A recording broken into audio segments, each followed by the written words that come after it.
हविष्गीताध्यानम्।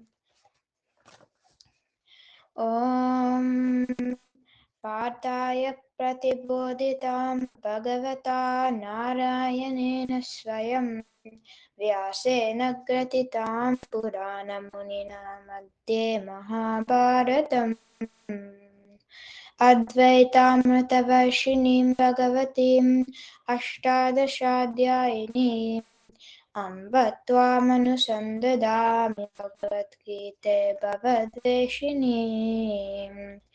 नमोऽस्तु ते व्यासविशालबुद्धे पुल्लारविन्दायतपत्रनेत्र येन त्वया भारततैलपूर्णः प्रज्वालितो ज्ञानमयप्रदीपः प्रपन्नपारिजाताय स्तोत्रवेत्रैकपाणये ज्ञानमुद्राय कृष्णाय गीतामृतदुहे नमः। सर्वोपनिषदो गावो दोक्ता गोपालनन्दनः पार्थवत्सुधीर्भोक्ता दुग्धं गीतामृतं महत्। वसुदेवसुतं देवं कंसचाणूरमर्दनं देवकी परमानन्दं कृष्णं वन्दे जगद्गुरुं।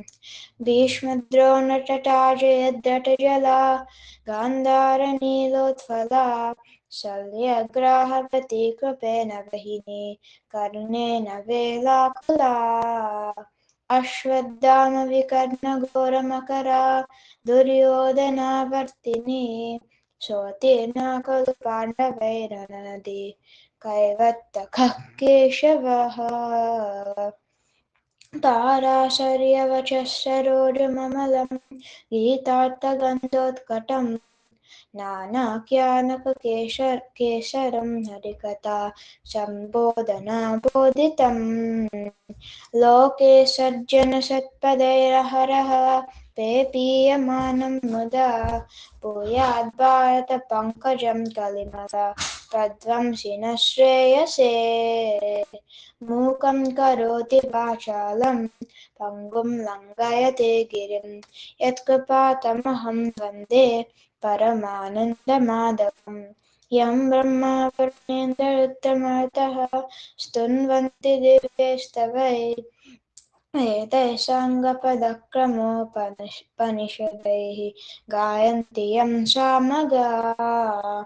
ध्यानावस्थिततद्गतेन मनसा पश्यन्ति यं योगिनः यस्यान्तं न विदुःसुरासुरगणा देवाय तस्मै नमः। हरिः ओम्।